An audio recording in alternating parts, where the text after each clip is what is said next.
সম্প্রতি পাকিস্তান বাংলাদেশ সম্পর্ক এই বিষয়টা আবার বেশ আলোচনায় এসেছে। বিশেষ করে পাকিস্তানের উপপ্রধানমন্ত্রী আর পররাষ্ট্রমন্ত্রী ইসহাক দার উনি যে ঢাকা সফরে এলেন, হ্যাঁ এসেছিলেন, আর সেখানে ৭১ সালের গণহত্যার জন্য ক্ষমা চাওয়ার যে বিষয়টা সেটা যেভাবে তিনি এড়িয়ে গেলেন তা নিয়ে বেশ গভীর একটা রাজনৈতিক বিশ্লেষণ কিন্তু আমাদের হাতে এসেছে। আচ্ছা, তো আজকের আলোচনাটা মূলত এই বিশ্লেষণটার ওপরই ভিত্তি করে আমরা একটু বোঝার চেষ্টা করব যে এই সফরের আসল তাৎপর্যটা কি ছিল, কেন বারবার এই ক্ষমা চাওয়ার প্রসঙ্গটা এত কৌশলে পাশ কাটানো হচ্ছে, এর পিছনে আসলে কোনো ভূরাজনৈতিক হিসাব নিকাশ কাজ করছে, ঠিক, আর বাংলাদেশের অভ্যন্তরীণ রাজনীতি, নিরাপত্তা এগুলোর ওপর এর সম্ভাব্য প্রভাব কি হতে পারে, এগুলো জানা দরকার। আমাদের লক্ষ্য হল সূত্র থেকে পাওয়া এই তথ্যের গভীরে গিয়ে এর মূল পর্যবেক্ষণগুলো আর জরুরি দিকগুলো সহজভাবে তুলে ধরা, যাতে শ্রোতারা একটা পরিষ্কার ছবি পান। অবশ্যই। আসুন তাহলে এই বিশ্লেষণটা একটু বিস্তারিতভাবে দেখি। হ্যাঁ, চলুন। পাকিস্তানের পররাষ্ট্রমন্ত্রী ইসহাক দার তিনি তো কিছুদিন আগেই একটা মন্তব্য করেছিলেন যে পাকিস্তান তার হারিয়ে যাওয়া ভাইকে ফিরে পেয়েছে। হ্যাঁ, বেশ আলোড়ন তুলেছিল কথাটা। তিনি আবার সম্প্রতি বাংলাদেশ সফরে এলেন, আর এর মধ্যেই দেখা গেল বাংলাদেশের কিছু রাজনৈতিক দলের মধ্যে তার এই সফর নিয়ে বেশ একটা উৎসাহ তৈরি হয়েছে, কিছুটা অস্বাভাবিক রকমের উৎসাহ, তাই না? ঠিক। তো প্রশ্নটা হলো, হঠাৎ করে এই উষ্ণ সম্পর্ক দেখানোর চেষ্টাটা কেন? আর সবচেয়ে জরুরি প্রশ্ন, ক্ষমা চাওয়ার বিষয়টা এভাবে এড়িয়ে যাওয়ার পেছনের কারণটা কি, এর তাৎপর্যই বা কি? ঠিক, দেখুন, ইসহাক দার যেভাবে ১৯৭১-এর ক্ষমা চাওয়ার মূল বিষয়টা এড়িয়ে গেলেন সেটা কিন্তু বেশ চোখে পড়ার মতো। তিনি কিছু পুরনো কথার পুনরাবৃত্তি করলেন, যেমন ধরুন পারভেজ মোশাররফের আমলে নাকি দুঃখ প্রকাশ করা হয়েছিল, বা ১৯৭৩ সালের ত্রিপক্ষীয় চুক্তির কথা বললেন। হ্যাঁ, এগুলো তো প্রায়ই বলা হয়। কিন্তু বিশ্লেষণে পরিষ্কার বলা হচ্ছে এগুলো আসলে মূল দাবি থেকে মনোযোগ সরানোর কৌশল। ১৯৭৩ সালের চুক্তিটা তো ছিল মূলত যুদ্ধ পরবর্তী বিষয় নিয়ে, যুদ্ধবন্দী বিনিময়, সম্পর্ক স্বাভাবিক করা। ঠিক, এটা কোনোভাবেই গণহত্যার জন্য রাষ্ট্রীয় ক্ষমার বিকল্প হতে পারে না। সামান্য দুঃখ প্রকাশে কি একটা জাতির ওপর চালানো বহাবতার দায় মেটে? না, তা তো পারে না। পাকিস্তানকে আনুষ্ঠানিকভাবে রাষ্ট্রীয়ভাবে ক্ষমা চাইতে হবে, এটাই হলো মূল দাবি, আর এটাই ঐতিহাসিক সত্য। তাহলে বিশ্লেষকের মূল কথাটা দাঁড়াচ্ছে যে এই এড়িয়ে যাওয়াটা কেবল দায় এড়ানো নয়, বরং এটা ক্ষমা না চেয়েই বাংলাদেশে প্রভাব বিস্তারের একটা কৌশলগত চেষ্টা। একদম তাই, বিশ্লেষক ঠিক এই সন্দেহটাই করছেন। তার মতে পাকিস্তান কি ক্ষমা চাওয়ার এই মৌলিক দায়িত্বটা পালন না করেই সম্পর্ক উন্নয়নের মাধ্যমে বাংলাদেশে তার পুরনো প্রভাব বলয় সেটা পুনরুদ্ধারের চেষ্টা করছে? এটাই বড় প্রশ্ন। আর এটা এক ধরনের অসম্মানজনক প্রচেষ্টা বলেই মনে করা হচ্ছে বিশ্লেষণটাতে। আচ্ছা, এই বিষয়টাকে যদি আমরা বিশ্লেষকের আরেকটা আশঙ্কার সাথে মিলিয়ে দেখি, তিনি যেমনটা বলছিলেন, এই সম্পর্ক উন্নয়নের চেষ্টা কি শুধুই স্বাভাবিক কূটনৈতিক প্রক্রিয়া, নাকি এর পেছনে অন্য কিছু আছে? হ্যাঁ, অন্য কোনো উদ্দেশ্য, যেমন কোনো ধরুন সুপ্ত প্রতিশোধ স্পৃহা বা আঞ্চলিক কোনো শক্তিকে, হয়তো ভারতকে একটা বার্তা দেওয়ার চেষ্টা, এরকম কিছু? বিশ্লেষণে কিন্তু গত এক বছরে ঘটে যাওয়া কিছু খুব উদ্বেগজনক ঘটনার দিকেও দৃষ্টি আকর্ষণ করা হয়েছে। কিরকম ঘটনা? যেমন ধরুন, দেশের বিভিন্ন জায়গায় মুক্তিযোদ্ধাদের অপমান করার মতো ঘটনা ঘটেছে, এমনকি প্রকাশ্যে জুতার মালা পরানোর মতো ন্যাক্কারজনক চেষ্টা হয়েছে। বলেন কি? হ্যাঁ, মুক্তিযুদ্ধকে নানাভাবে ছোট করে দেখানোর, এর ইতিহাসকে বিকৃত করার একটা প্রবণতা বেশ লক্ষ্য করা যাচ্ছে। বীরশ্রেষ্ঠদের নিয়েও ব্যঙ্গাত্মক মন্তব্য করা হচ্ছে, কাউকে কাউকে গাদ্দার হিসেবে চিত্রিত করার মতো চরম ধৃষ্টতাপূর্ণ কাজও কিন্তু সামনে এসছে। এটা তো সাংঘাতিক ব্যাপার। একটা উদাহরণ দেওয়া হয়েছে বিশ্লেষণে।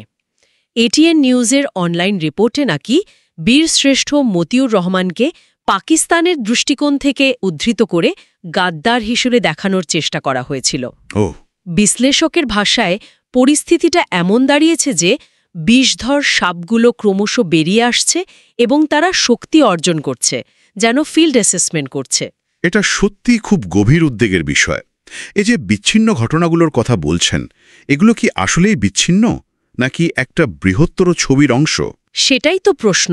মূল শঙ্কাটা এখানেই যে এই প্রবণতাগুলো আসলে মুক্তিযুদ্ধের যে ন্যারেটিভ সেটাকেই প্রশ্নবিদ্ধ করার একটা সংগঠিত চেষ্টার ইঙ্গিত দিচ্ছে কিনা। ঠিক, আর এই প্রবণতা যদি বাড়তে থাকে তাহলে তো তা একসময় মুক্তিযুদ্ধের প্রতিষ্ঠিত ইতিহাসকেই অস্বীকার করার পর্যায়ে চলে যেতে পারে। ঠিক এই আশঙ্কাটাই বিশ্লেষক করছেন।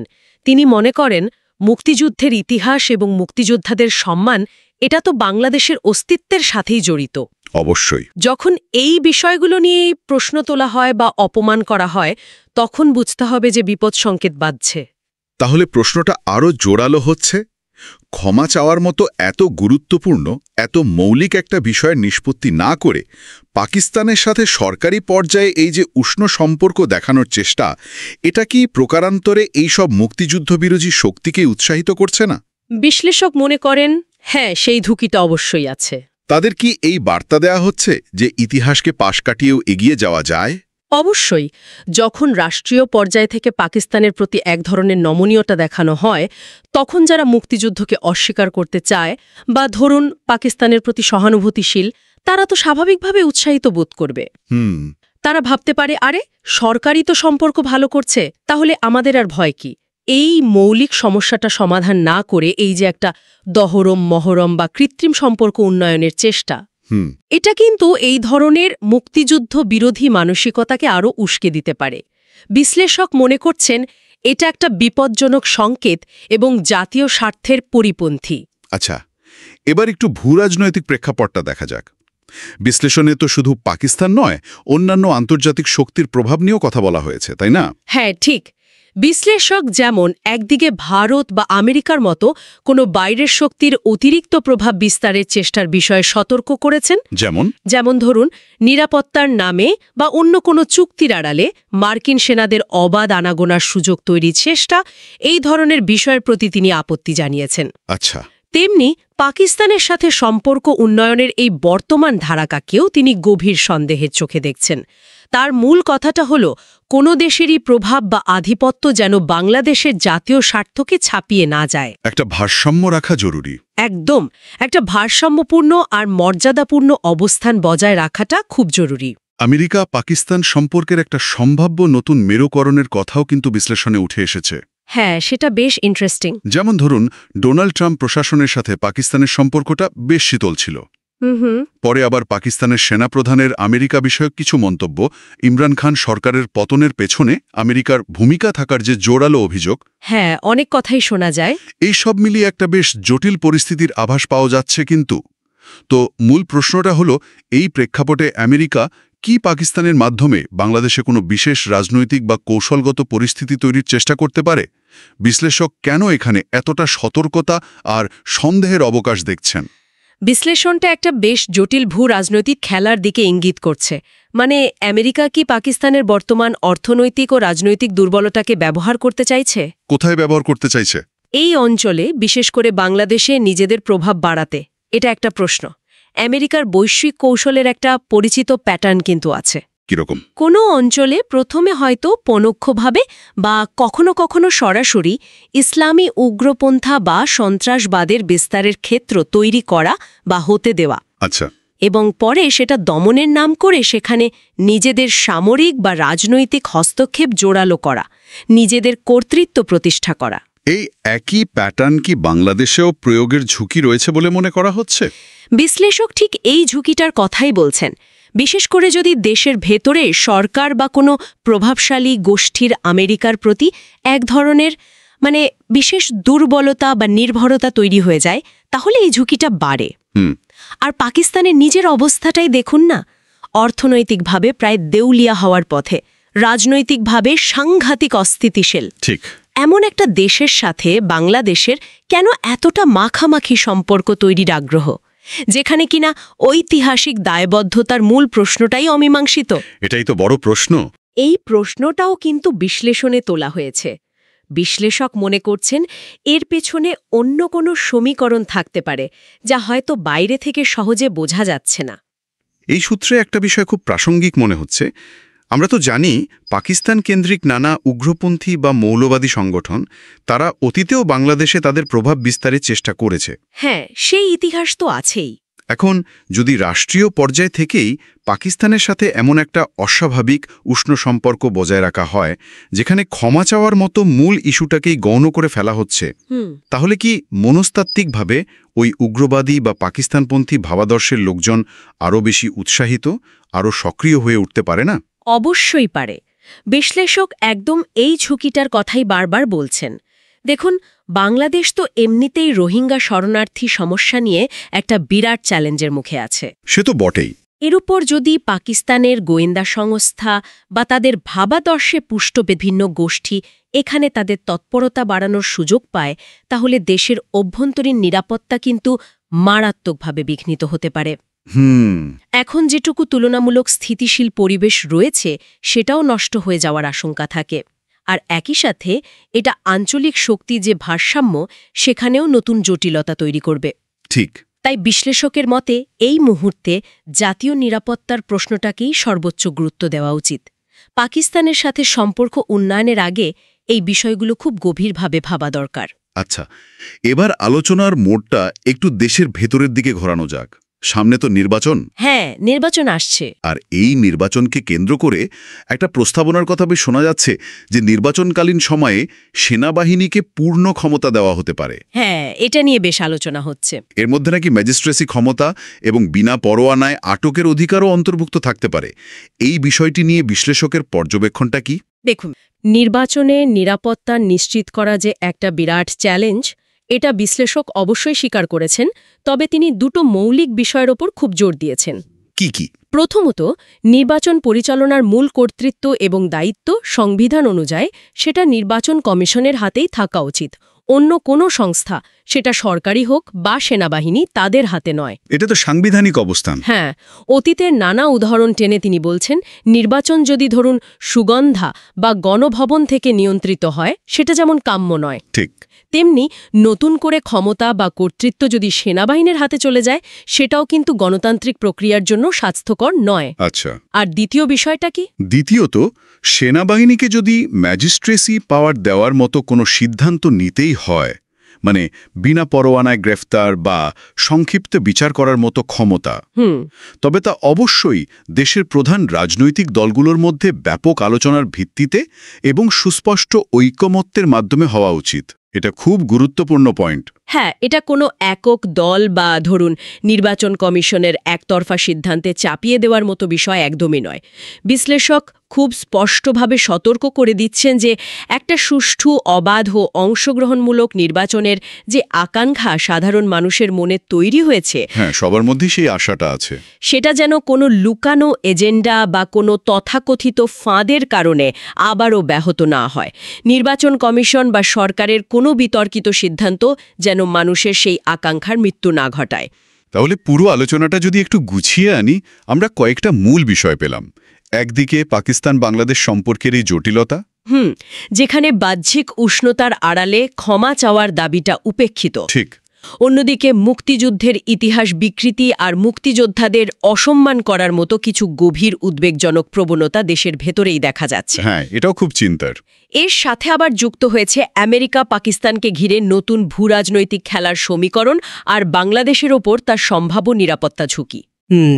আর সবশেষে দেশের অভ্যন্তরীণ রাজনীতিতে আসন্ন নির্বাচনকালীন নিরাপত্তা এবং সেখানে সেনাবাহিনীর ভূমিকা নিয়ে একটা গুরুত্বপূর্ণ বিতর্ক সামনে এসেছে। হ্যাঁ, সব মিলিয়ে পরিস্থিতিটা বেশ বহুমাত্রিক এবং নিঃসন্দেহে জটিল। সূত্র থেকে উঠে আসা একটা বিষয় নিয়ে হয়তো শ্রোতারা আরও ভাবতে পারেন, যেটা আমরা সরাসরি বিস্তারিত আলোচনা করিনি আজ। কি সেটা?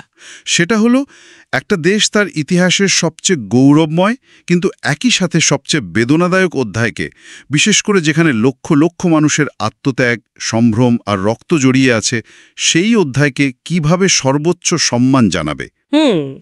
আর একই সাথে বর্তমানের কঠিন ভূ-রাজনৈতিক বাস্তবতা আর কূটনৈতিক প্রয়োজনগুলোকেই বা কিভাবে সমন্বয় করে ভবিষ্যতের পথে এগোবে। এটা আসলে এক কঠিন ভারসাম্য। ঠিক, ইতিহাসের দায় মেটানো আর বর্তমানের ভূ-রাজনৈতিক বাস্তবতার মধ্যে এই যে ভারসাম্য রক্ষা করা, এই কঠিন চ্যালেঞ্জ মোকাবেলা করে একটা জাতি আসলে কিভাবে এগোবে, বিশেষ করে যখন জাতীয় মর্যাদা আর অভ্যন্তরীণ স্থিতিশীলতা দুটোই ঝুঁকির মুখে। এই ভারসাম্য রক্ষা করাটাই হয়তো এই মুহূর্তে বাংলাদেশের সামনে সবচেয়ে বড় পরীক্ষা। পৃথিবীর কোথাও একটি গণহত্যাকারী দেশ তার দ্বিপাক্ষিক আলোচনার মধ্যে 1 ঘন্টার 20 মিনিটের আলোচনার মধ্যে কোনো একটি প্রসঙ্গ নিয়ে, এই ধরনের সিরিয়াস বিষয় নিয়ে 2-4টা শব্দ ব্যবহার করার ভেতর থেকে তার পাপের, তার অপরাধ থেকে নিষ্কৃতি পায় না। ক্রমশই হাটের নিচ থেকে, গর্তের ভেতর থেকে বিষধর সাপগুলো ক্রমশ বেরিয়ে আসছে এবং তারা শক্তি অর্জন করছে, ফিল্ড অ্যাসেসমেন্ট করছে। হয়তো একসময় সরাসরি মুক্তিযুদ্ধকে তারা অস্বীকার করবে। আমেরিকা এবং পাকিস্তানের মধ্যে নতুন এক ধরনের সম্পর্ক উত্তরণের চেষ্টা দেখছি। ইমরান খানকে ক্ষমতাচ্যুত করে যে রেজিম, সেখানেও যে রেজিমটা চেঞ্জ করেছে, তার পেছনে আমেরিকার একটা বিরাট ভূমিকা আছে। বাংলাদেশের প্রেক্ষাপটে আমেরিকা পাকিস্তানকে সামনে দিয়ে এই ধরনের একটা গ্রাউন্ড হয়তো তৈরি করছে কিনা, এটি নিয়ে সতর্ক থাকা এবং সন্দেহ করার অবকাশ আছে, একই সঙ্গে প্রয়োজনীয়তাও আছে। আমন্ত্রণ জানাচ্ছি মানচিত্র নিয়মিত আয়োজন কথোপকথনে। 5 আগস্ট রাজনৈতিক পট পরিবর্তনের পর পাকিস্তানের পররাষ্ট্রমন্ত্রী এবং যিনি উপপ্রধানমন্ত্রীর দায়িত্ব রয়েছেন মন্তব্য করেছিলেন পাকিস্তান তার হারিয়ে যাওয়া ভাইকে ফিরে পেয়েছে। সেই ইসাকদার বাংলাদেশ সফরে এসে তিনি 71-এর ইস্যুতে ক্ষমা চাওয়ার বিষয়ে বলেছেন এই বিষয়গুলো নিষ্পত্তি ঘটেছে। তার মানে তারা ক্ষমা চাওয়ার বিষয়টি একেবারেই অ্যাভয়েড করে যাচ্ছেন এবং একই সঙ্গে তার এই সফরকে কেন্দ্র করে রাজনৈতিক দলগুলোর মধ্যে আমরা একটু অস্বাভাবিক উচ্ছ্বাস দেখতে পাচ্ছি। এর পিছনের কারণগুলো কি এবং পাকিস্তান বাংলাদেশ সম্পর্ক কোথায় গিয়ে ঠেকতে যাচ্ছে? একই সঙ্গে নির্বাচনকালীন সময়ে সেনাবাহিনীকে পূর্ণ ক্ষমতা দেওয়া হতে যাচ্ছে নির্বাচন কমিশনের পক্ষ থেকে। এটি আসলে কতটা ইতিবাচক বা বিতর্কের সৃষ্টি করতে পারে সে বিষয়ে আলোচনা করব। এই বিষয়ে আলোচনার জন্য আমাদের সঙ্গে যুক্ত রয়েছেন সাবেক ছাত্রনেতা এবং রাজনৈতিক বিশ্লেষক শরীফুজ্জামান শরীফ। ইসাকদার যিনি কদিন আগে মন্তব্য করেছেন 5 আগস্ট রাজনৈতিক পট পরিবর্তনের পরে যে আমরা আমাদের হারানো ভাইকে ফিরে পেলাম, তার এই কথা নিয়ে অনেক আলোচনা হয়েছে এবং সেই ব্যক্তি এখন বাংলাদেশ সফরে। ভাইয়ে ভাইয়ে কি পুরনো চুক্তি হতে যাচ্ছে নাকি অন্য কিছু? আমি আমার দেশে যেমনি ভাবে ভারতের মাতব্বরি অথবা ভারতকে অতিরিক্ত ওয়াশ করাটাকে সমর্থন করি না। আমার এখানে নিরাপত্তার নামে আমেরিকার সেনাবাহিনীকে ডেকে আনা, তাদের আসার সুযোগ করে দেওয়াটাকে আমি যেমন সমর্থন করি না, একই সঙ্গে এবং তার সাথে যুক্ত করব পাকিস্তানের সঙ্গে সম্পর্ক রিবিল্ডের কথা বলে যেভাবে এক ধরনের দেখিয়ে দেওয়ার প্রবণতা আমরা দেখছিস কিভাবে সম্পর্কটা তৈরি করছি, অর্থাৎ খোঁচা দেওয়ার একটা প্রবণতা আমরা লক্ষ্য করছি। আজকে যে বৈঠক হয়েছে সেখানে দেখলাম যিনি বাংলাদেশে এসেছেন তিনি মুক্তিযুদ্ধকালীন সময়ে ক্ষমা চাওয়ার বিষয়টি এক প্রকারে অস্বীকার করেছেন। তিনি সিমলা চুক্তির অজুহাত দিয়েছেন। নওয়াজ শরীফ যখন বাংলাদেশে এসেছিল তখন তার যে বক্তব্য সেটিকে হাইলাইট করার চেষ্টা করেছেন। পৃথিবীর কোথাও একটি গণহত্যাকারী দেশ তার দ্বিপাক্ষিক আলোচনার মধ্যে 1 ঘন্টার 20 মিনিটের আলোচনার মধ্যে কোনো একটি প্রসঙ্গ নিয়ে, এই ধরনের সিরিয়াস বিষয় নিয়ে 2-4টা শব্দ ব্যবহার করার ভেতর থেকে তার পাপের, তার অপরাধ থেকে নিষ্কৃতি পায় না। আমাদের পরিষ্কার বক্তব্য, পাকিস্তানকে আনুষ্ঠানিকভাবে ক্ষমা চাইতে হবে। বাংলাদেশের পাকিস্তানের সাথে এই যে দহরম মহরম, মৌলিক বিষয়কে উপেক্ষা করে, মৌলিক সমস্যাটি নিষ্পত্তি না করে এই যে দহরম মহরম, এই ধরনের আর্টিফিশিয়ালি সম্পর্ক উন্নয়নের চেষ্টার ভেতর থেকে সম্ভবত একটা সুপ্ত প্রতিশোধের স্পৃহার জায়গা থেকে এটি করা হচ্ছে। আপনি গত 1 বছর নানা জায়গায় দেখেছেন মুক্তিযোদ্ধাদেরকে গলায় জুতার মালা পরানো, তাদেরকে হেনস্থা করা এবং বাংলাদেশের মুক্তিযুদ্ধকে ছোট করার একটা প্রবণতা দৃশ্যমান রাজনৈতিক দলগুলোর মধ্যে আছে এবং তারা এর ভেতর থেকে যে মুক্তিযোদ্ধার গলায় জুতার মালা পরিয়েছে সেই মুক্তিযোদ্ধাকে একটু দেখিয়ে দেওয়া যে তোমরা যে পাকিস্তানের বিরুদ্ধে অস্ত্র ধরেছিলে, দেখো আমরা বিজয়ের বেশে এখন সেই পাকিস্তানের সাথে তোমাদের সময়কালের সংগঠিত গণহত্যাকে আমরা পাশ কাটিয়ে রেখে আমরা পাকিস্তানের সাথে সম্পর্ক উন্নয়ন করছি। আপনি দেখতে পাচ্ছেন বীরশ্রেষ্ঠদের নিয়ে ঠাট্টা মশকরা করা হচ্ছে। আপনি দেখতে পাচ্ছেন বীরশ্রেষ্ঠদেরকেও গাদ্দার হিসাবে একটি অংশ মানুষের সামনে তুলে ধরার ধৃষ্টতা দেখাচ্ছে। শুধু তাই না, তাদের সাথে একটি মিডিয়া গত কয়েকদিন আগে দেখলাম এটিএন নিউজের অনলাইন বীরশ্রেষ্ঠ মতিউর রহমানকে পাকিস্তান কি দৃষ্টিতে দেখে, গাদ্দার হিসাবে দেখে, এই বয়ান দিয়ে তারা একটা বিরাট রিপোর্ট করেছে। অর্থাৎ ক্রমশই হাটের নিচ থেকে, গর্তের ভেতর থেকে বিষধর সাপগুলো ক্রমশ বেরিয়ে আসছে এবং তারা শক্তি অর্জন করছে, ফিল্ড অ্যাসেসমেন্ট করছে। হয়তো একসময় সরাসরি মুক্তিযুদ্ধকে তারা অস্বীকার করবে। ইসহাক দারের যে সফর, এবং তিনি স্পষ্টতই অ্যাভয়েড করলেন ৭১ ইস্যুটি। তিনি বলেন দুইবারের সমাধান হয়েছে, একবার পারভেজ মোশাররফ দুঃখ প্রকাশ করেছেন, আরেকবার ১৯৭৩-এর ত্রিপক্ষীয় চুক্তি। তো এই কথা তো তার বারবার বলে আসছে, অর্থাৎ এতদিন পর এসেও হারানো ভাইয়ের কাছে ক্ষমা প্রার্থনা করার সাহসও তাদের নেই, কিন্তু দুঃসাহস দেখাচ্ছে এই বাংলাদেশে প্রভাব বিস্তার করার, এবং সেই প্রভাব বিস্তারের সুযোগ আমাদের গুটি কয়েক রাজনৈতিক দল করে দেওয়ার সুযোগ করছে কিনা। এবং এর আফটার ম্যাথটিকে, প্রভাবটিকে, যে ইসহাক দার যে ঘুরে গেলেন বা ঘুরে যাচ্ছেন, তাদের সাথে যে একটা দহরমহরম সম্পর্কের জায়গা থেকে বেশ উচ্ছ্বাস প্রকাশ করা হচ্ছে রাজনৈতিক দলগুলোর পক্ষ থেকে, এর প্রভাবটি কি পড়তে পারে? প্রথমত, ইসহাক দার বাংলাদেশে এসেছেন, বাংলাদেশের জনগণ তাকে আমন্ত্রণ জানিয়ে আনেন। তিনি এসেছেন সরকারের সাথে বৈঠক করার জন্য, এবং বাংলাদেশ পাকিস্তান তারা আলোচনার ভিত্তিতে ইসহাককে বাংলাদেশে এনেছেন। সুতরাং বাংলাদেশের মুক্তিযুদ্ধে পাকিস্তানের যে নারকীয় তাণ্ডব, তার প্রেক্ষিতে ক্ষমা চাওয়ার যে দাবিটি তিনি অস্বীকার করলেন, এক ধরনের আমরা প্রথমে সরকারের অবস্থানটা জানতে চাই। যেহেতু ইসহাক দারকে সরকার রিসিভ করছে, সরকার তাকে বাংলাদেশে নিয়ে এসেছে। দ্বিতীয়ত, তার এই বক্তব্যটা পাকিস্তানের যে ধৃষ্টতাপূর্ণ আচরণ, শুধু ইসহাক দার না, এর আগেও নানাভাবে পাকিস্তানের রাজনীতিবিদরা এই বয়ানটা, এই বক্তব্যটা তুলে ধরেছে। তারা সেখান থেকে যে অবস্থানটা পরিবর্তন করেনি, তার শেষ উদাহরণটি আজকে।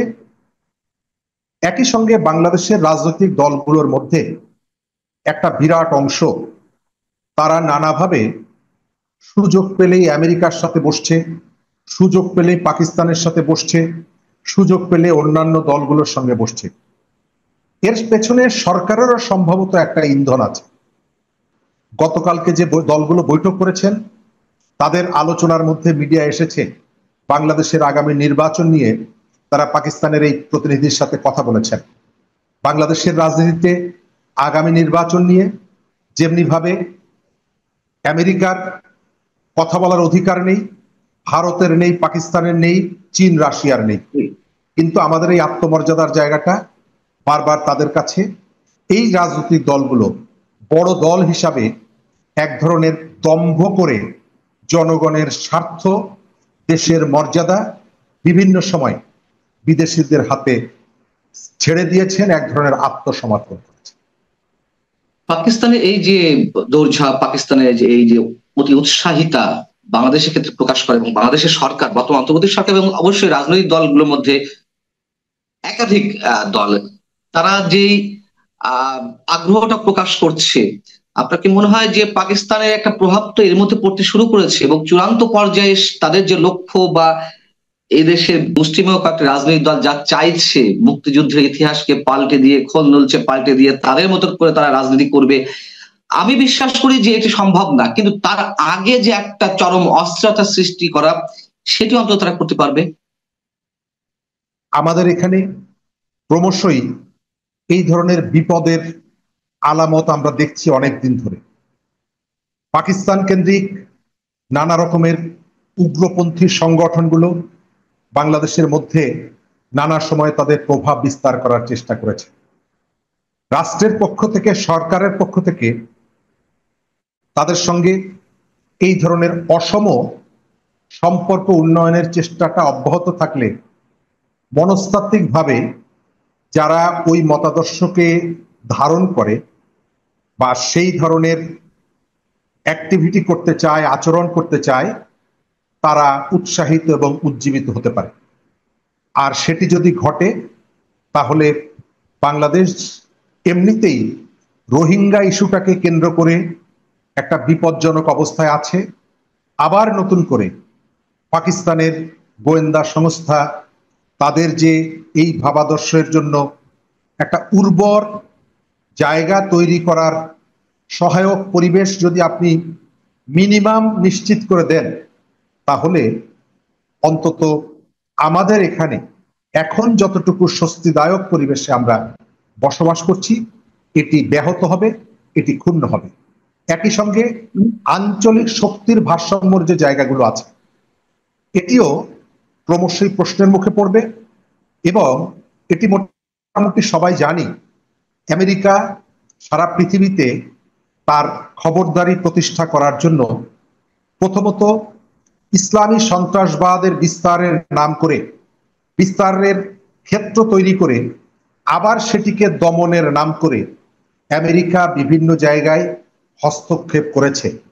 আমাদের বাংলাদেশে এই ধরনের মতাদর্শকে একদিকে বিস্তৃত করার সুযোগ দেওয়ার পর আবার সেটিকে নিয়ন্ত্রণ করার কথা বলে আমেরিকা এই জায়গাগুলোতে কর্তৃত্ব, খবরদারি প্রতিষ্ঠার চেষ্টা করবে না, এটি নিশ্চিত হয়ে বলা যায় না।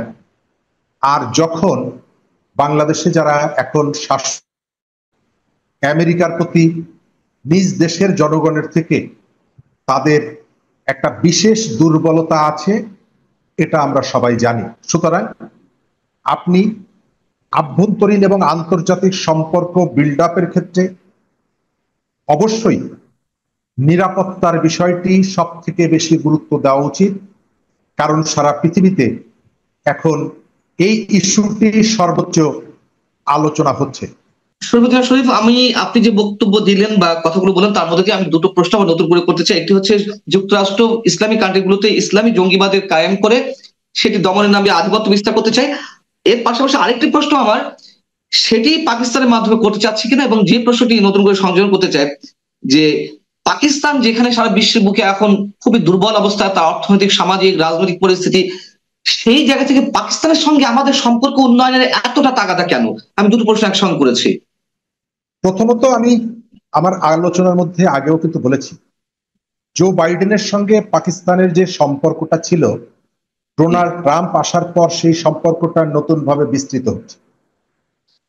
এবং আমেরিকা যে সর্বশেষ বাণিজ্য ইস্যুতে পৃথিবীকে নিজের মুঠোর মধ্যে নিতে চায়, তার সাথে সে পাকিস্তানকে পাশে রাখতে চায়।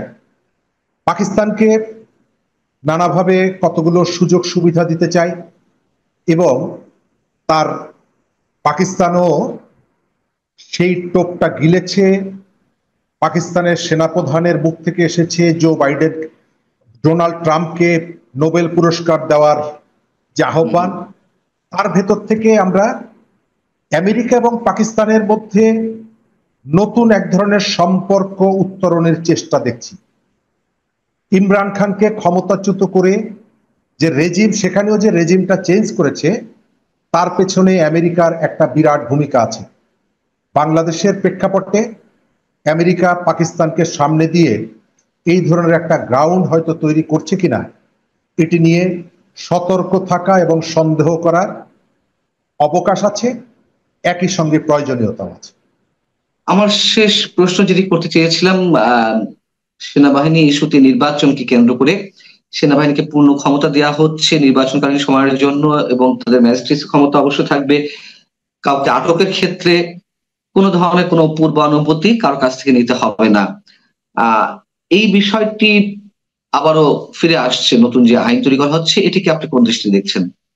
আমি নির্বাচনের সময়ে নিরাপত্তার ইস্যুটা সর্বোচ্চ প্রায়োরিটি পাবে, এবং আগামী নির্বাচনে দুটো চ্যালেঞ্জ আছে। সরকার নিরপেক্ষ থাকবে কিনা এটি যেমন একটি চ্যালেঞ্জ, আইন শৃঙ্খলা পরিস্থিতির নিয়ন্ত্রণে থাকবে কিনা এটিও একটি চ্যালেঞ্জ। তবে দ্বিতীয় চ্যালেঞ্জটা মোকাবেলার ক্ষেত্রে সরকার নাকি ইলেকশন কমিশন নির্বাচনটা কন্ডাক্ট করবে এটি গুরুত্বপূর্ণ। আমরা চাই নির্বাচন কমিশন নির্বাচনটা কন্ডাক্ট করুক। আমাদের এখানে একসময় সুগন্ধর থেকে নির্বাচন পরিচালনা করার চেষ্টা হয়েছে, গণভবন থেকে নির্বাচন পরিচালনা করা হয়েছে। আমরা নতুন করে যমুনার হাতে নির্বাচন ব্যবস্থাপনা চলে যাক সেটি আমরা চাই না। সেনাবাহিনীকে ম্যাজিস্ট্রেসি পাওয়ার দেওয়ার দাবিটা নানা সময় উঠেছে এসেছে। এখন আমাদের রাজনৈতিক দলগুলোর আস্থা নিয়েই ইলেকশন কমিশন যে কোনো সিদ্ধান্ত গ্রহণ করবে এটি আমরা আশা করি। তবে কেউকে ফাঁদে ফেলার যদি কোনো প্রবণতা থাকে, নিশ্চয়ই সেই ধরনের দুরভিসন্ধি থাকলে মানুষ সেটি অনুধাবন করবে, বুঝতে পারবে।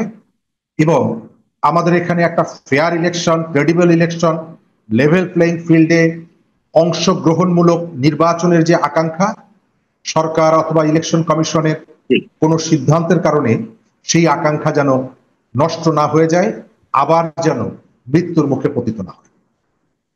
অনেক ধন্যবাদ আপনাকে। ভালো থাকবেন আপনি। আমাদেরকে সময় দেওয়ার জন্য অনেক ধন্যবাদ।